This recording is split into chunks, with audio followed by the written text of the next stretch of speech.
Hi once again, everyone, and welcome to Maverick Sports. The last time we met was before Christmas. I trust everyone had a great holidays. We also got through the semester break, and I will take a look at how the first month of 2008 went for Maverick athletics. We have women's and men's basketball. We'll see what's been going on with Mike Kemp's hockey squad. Swimming is nearing the season stretch. The second-ranked wrestling team has been busy with tournaments and national dual competition. Indoor track saw some successes. Our in-studio guests are faculty academic representative Bill Wakefield and good friend of mine, sports information director Gary Anderson. We'll also take a look at what's coming up for the UNO teams, as well as some other things happening here on UNO TV. First up, it's women's basketball. Well, January has not been too kind to Patty Pat and Scherer's troops. The Mavs entered the new year at 14-1. They were on a 9-game win streak. Then they came home after a 3-game sweep in Hawaii, but dropped 2 straight in the Fieldhouse before winning in Duluth and then falling to South Dakota in the Dome up in Vermillion for 3 losses in their last 4 games. Kayla Hargrove led UNO with 25 points in its loss to the 6th-ranked Coyotes. Hargrove hit 50% of her shots from the floor, including 4 3-pointers, while going a perfect 7 for 7 at the line. Well, here's a look back at who the women played. As you can see here, a very good Augustana team. They were in here for the Thanksgiving Classic. Awesome basketball. Then, of course, Kearney, they dropped the game to the Lopers, and as we said, they won up at Minnesota Duluth. Here's a look at the NCC standings in women's basketball. Of course, we talked about the Coyotes. They're undefeated at 3-0. Augie 3-1. Surprise to me. I didn't think Augustana was going to lose this early. There you see the Mavericks. They're sitting there at 1-2 with that win over Minnesota Duluth. Darren Hansen's 16th-ranked men's hoop team has found January kinder as the Mavs won their first 4 games of the new year. However, they stumbled the last 2 games before this show, falling at Duluth and South Dakota. Opening the new year with a win against Doane, the Mavs had 5 players in double figures, led by Jerry Bennett, 16 points. And then conference foe Augustana hit the Fieldhouse. Andrew Bridger's 3 free throw shooting led the Mavs to a double OT win over the Vikings. Tyler Albers from Papillion La Vista had a career-high 27 points in UNO's win over York. And Jerry Bennett logged his 5th double-double of the season in a win over in-state rival Nebraska Kearney. Now here's a look at how the men fared so far. As you can see, those first 4 wins in the month of January, and of course that win against Augie, 98-97. Then they went up to Minnesota Duluth, which is really, in some ways, for some Maverick sports, has been a tough place to play. Not just a tough team to play, but a tough place to play as well. Take a look at the conference standings. Now you see why. Bulldogs are 3-0. Augie, men Vikings at 3-1. South Dakota's 2-1. The Mavericks sitting there with 1 conference win in 3 contests. All right, the Maverick hockey team is 4-2 in 2008, having swept Western Michigan and Kalamazoo and Alaska in Fairbanks, but it's at home where they couldn't find victory against second-ranked Miami of Ohio. Of course, Redhawks, good hockey club. Through it all, sophomore Eddie Del Grasso was named the Central Collegiate Hockey Association Defenseman of the Week. He scored a key shorthanded goal and assisted on both a power play goals and overtime win against Alaska. He also assisted on a power play goal in a Friday night win while blocking 11 shots against Alaska. Now here's a look at what the hockey team's been doing the last month. You can see their wins at Western Michigan and at Fairbanks, sandwiched around those 2 tough losses here at home against Miami of Ohio. Take a look at the CCHA standings. Look at the top, man, Michigan, yet they're 15-1. The Redhawks of Miami of Ohio, 15-3. Mavericks at 8-9-3. Probably not the season they were looking at, but still, it's not all lost. We're still in the middle of the season, so a lot can happen. Here's the second half of the CCHA. Bringing up the rear, of course, Western Michigan suffering those 2 losses to UNO earlier this month. Let's go to the pool. The UNO swim team shook off 7 straight dual losses with a win at Northern Iowa. The Mavs won 9 of the 16 events, with Jessica Hessel taking 3 and teammates Lindsey Klein and Carrie Murphy each winning 2 events. Jessica Lefebvre won the 200 butterfly, while the 200-yard medley relay team also was a winner.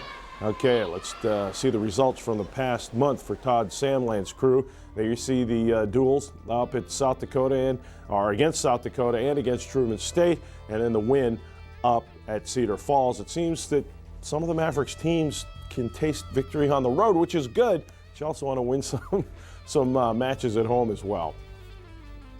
National Duels Competition was the name of the game for Mike Denny's wrestlers. Now the Mavs won their first 3 duels before falling to Minnesota State in the finals at Cedar Falls, Iowa. Again, Northern Iowa, right? As usual, the Mav wrestlers did their thing in reaching the finals, winning 21 matches in the first 3 duels before the finals meeting. Aaron Denson's win at 165 over second-ranked Andy Picard was the big news in that duels finals. The duels title came down to the waning seconds of the final match when Minnesota State's heavyweight took down UNO's Tony Lewis.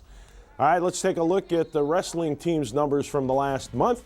There you see the national duels. They won the first 3 competitions against Mercyhurst, Moorhead, and Central Oklahoma, another very familiar rival for the Maverick wrestlers, before they went into the finals against Minnesota State Mankato. And that was that 2-point loss. Again, typical Maverick wrestling match goes down to the last few seconds of the last match before anything is decided. Always exciting. Unfortunately, the Crimson and Black didn't come out on top. Moving to indoor track, the season's going now, and the track team saw competition in the Bill Hillenbrand Pentathlon and the Holiday Inn Invitational since our last show. The Mavericks' bright spots in the Holiday Inn Invitational were Pinar Saka in the 4x400 relay team anchored by Saka. Now, see, Saka takes the baton here. Now watch her blast by her competition. And then what she ends up doing, of course, is winning the event for UNO. Meanwhile, Pinar ran a 53.94 400-meter dash. That's the fastest time in the nation this year. Okay, here's a look at the track team's results over the past few weeks. The Holiday Inn invite down in Lincoln. We see Pinar with her fastest time so far. That's also a UNO school record. And then you see the members of the relay team, and they won it in 3:49.58. And also, as we mentioned, it's the fastest time for Pinar's 400-meter dash time. It's the fastest time thus far in NCAA Division II. Joining me in the studio now, faculty academic rep, Mr. Bill Wakefield. Faculty academic rep, fancy word for you get to take trips with the ball club, right? God, that's one of the perks. First of all, welcome to the show, and Happy New Year to you. It's good to see you, man. I haven't seen you in a while. I've seen you across campus, but you avoid eye contact, and I understand that. Well, it's a pleasure. When Gary called me and asked me, and he said, you're going to do this with Tori, I thought, this is wonderful. So I'm really looking forward to it. I owe him money. That's no, seriously, though, but being the FAR, and I know Dick Flynn before you, Larry Trussell before that. Very good memory. Yes. That means I'm old. Seriously, though, Bill, while it can be fun and games, there is responsibility and there is a serious side to being an FAR. What does all that entail? Well, that's absolutely right. The FAR is the conduit between the athletics department and the academic side of a university. And so we serve as sort of a liaison between working with the student athletes, the faculty of the university, the staff, the coaches, and the compliance officer, who is also very important in this role. And so we serve in that capacity to try to carry out the mission of the university, first of all, but in conjunction with the role of sports in a student athlete's life. And of course, UNO for years, has had a great reputation. Even before I got to town, I knew about UNO, and for the Division II program and its academic strength and its devotion to keeping its athletes on the straight and narrow, no matter what it is academically, off the field, whatever. This is where your role really also comes into play. Plus, you also represent the Crimson and Black. There's no doubt about that. There's no doubt about that. And of course, being an alum, yes, this has been in my blood for a long time. And I really enjoy the opportunity to work with the coaches and the staff, the administration of the athletics department, along with our new chancellor, who's doing a wonderful job in trying to bring us around from some earlier difficulties, and things are just going really well. I was asked to be the FAR in 1999, and then athletic director Bob Dannenauer called me and asked me to come over for an interview. And had I ever thought about this? Well, I knew Dick Flynn had been the FAR, and he was leaving. And I had been on chairman of the athletic committee for a while. But I thought, well, I've done about as much damage to my department as I can at this point, so why not, spread that out? And so the Criminal Justice Department was kind enough to allow me to go and talk to them about this role. At that time, the FAR reported to the Vice Chancellor. And then just recently when Chancellor Christensen came in, he reverted back to the way it had been back in the early days, where you report directly to the Chancellor. Is that administratively and operationally for you, is that easier that you go straight to the Chancellor instead of having to go through chains, so to speak? That's an excellent question, because there is a national organization we all belong to called the FARA, Faculty Academic Representative Association, and they part of their guidelines and suggestions, they can't make them policy or rules, but is that the faculty academic rep should report to someone other than the athletic department.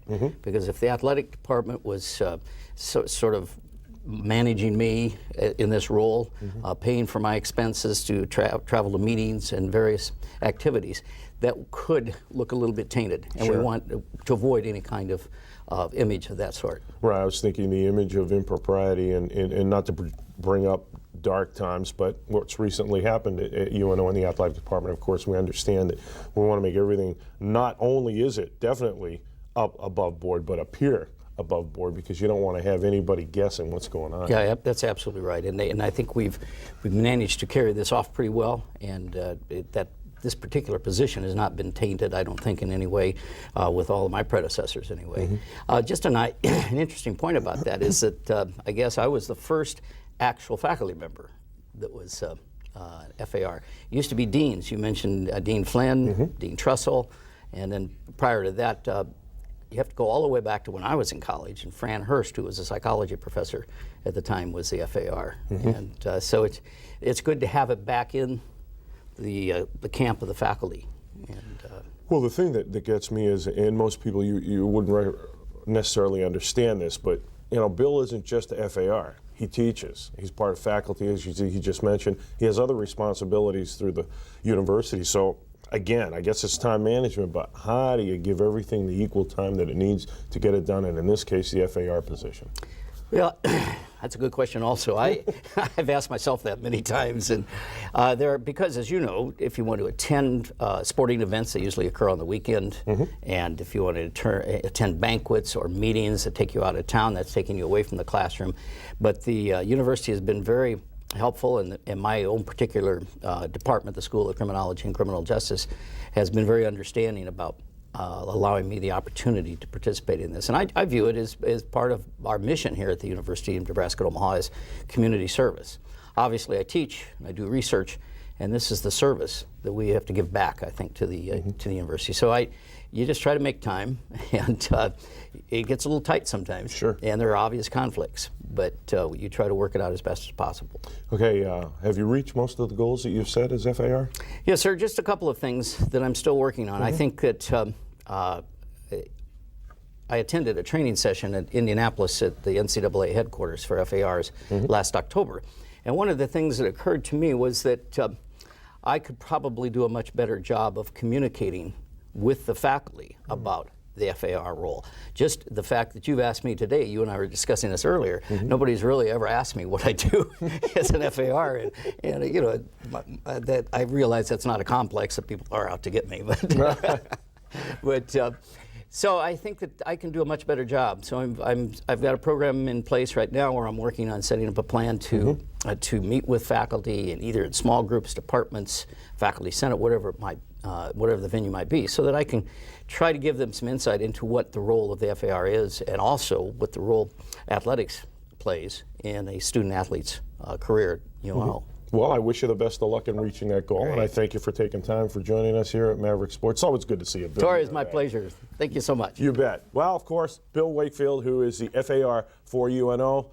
And now, let's take a look at what's on tap in the upcoming weeks for UNO athletics. First, of course, it's women's basketball, and you see they take that trip up to Augie. That's always a fun trip for UNO teams, and then they're home St. Cloud State, South Dakota, and then they hit the road again at St. Cloud, then they'll go up to Mankato to play Minnesota State. Men's basketball, schedule's the same, obviously. In the conference, they play doubleheaders, same dates, obviously different times. It would be difficult if both teams played at the same time on the same floor. We know that's physically impossible. Mike Kemp's kids, well, they're at Michigan State. Not an easy task. Then they play Ohio State, Bowling Green at home. Fortunately, they get 2 weekends at the Quest Center, and then they're back on the road. They go to Northern Michigan to round out February. The swimming team, Iowa State, interesting, at Kearney, and then, of course, the NCC Championships, which will be held at UNO at the end of February. That's always great to host the NCAA Championship. And then the wrestling team, familiar foes. Look at that, Central Oklahoma, Nebraska, Kearney, they don't get a break. But then, what I talked about earlier, February 8th, join Pat Kelly III and I for that duel. And then as well as on February 21st, Pat Kelly III and I will be back as we televise the Northern Iowa matchup at the Fieldhouse. And of course, women's track, they've got the Savine Husker Invitational, then they have the Adidas Classic as well, and they round out February with the John Dalton Open. All right, we'll be back in a moment with our guest, Gary Anderson, so don't go anywhere. Maverick fans, visit gomavs.unomaha.edu to keep up on all your favorite Maverick teams, check the schedule, and even buy tickets to the next game. Check it out at gomavs.unomaha.edu.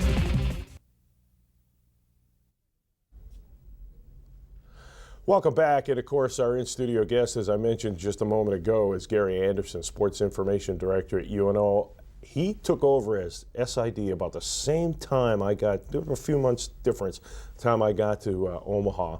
And Gary, of course, a professional colleague, but he's become a good friend over the years. Gary, welcome to Maverick Sports. Thanks a lot, man. Thanks, Tori. Always good to be with you. Well, some of those road trips we took during basketball. Yes, we did.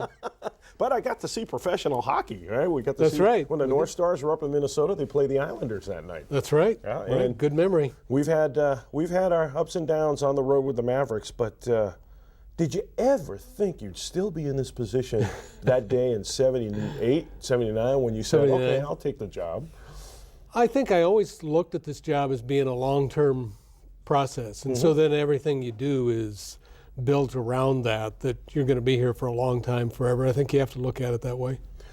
Man, this is such a vague question for you to answer, but what kind of changes have you seen that you've been in this job? Well, when I look in the mirror a lot. Yeah, don't we all? Yeah.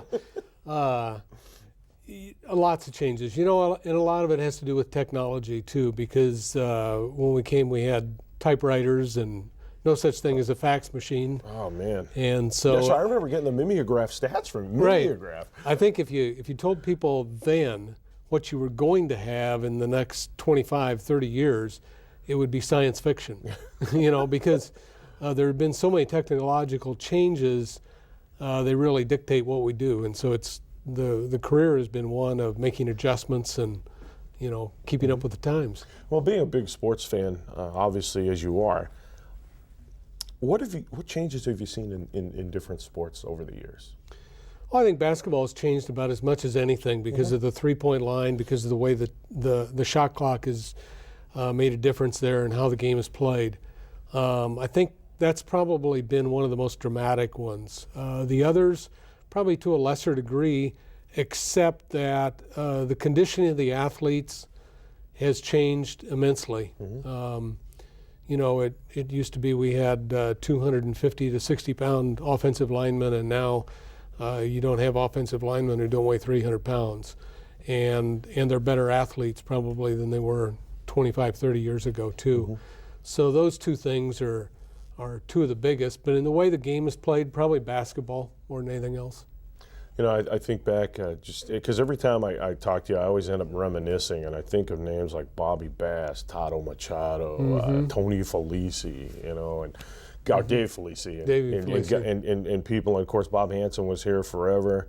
Well, I mean, when you look back, does it overwhelm you at all when you think of what you've seen and the things you've done? Oh, I don't think so. You know, as you get older, you assimilate all these things and everything, and I don't think I'm overwhelmed. Although sometimes I blame a bad memory on just, you know, brain overload or something. There's just too much information packed in there. But No, in many ways, it just doesn't seem like that much time has passed, and because I think you live with it every day, and the names and the history is part of what you do. What's been the most enjoyable part of this whole job for you? Oh, I don't know. It's tough. There's a lot of it. I think dealing with the media really is enjoyable. I started out in the media, and so I think I identify with them a great deal. Mm-hmm. Being able to be friends with the coaches and the athletes, and and watch it all unfold that way. But I think game day is probably the most enjoyable thing. All right, since I've put us in the time capsule and gone backwards, we have some photos of you in the past, so right. I think we need to take a look at some of those. Okay. I'll try to be kind. All right. I'll try to be kind. All right.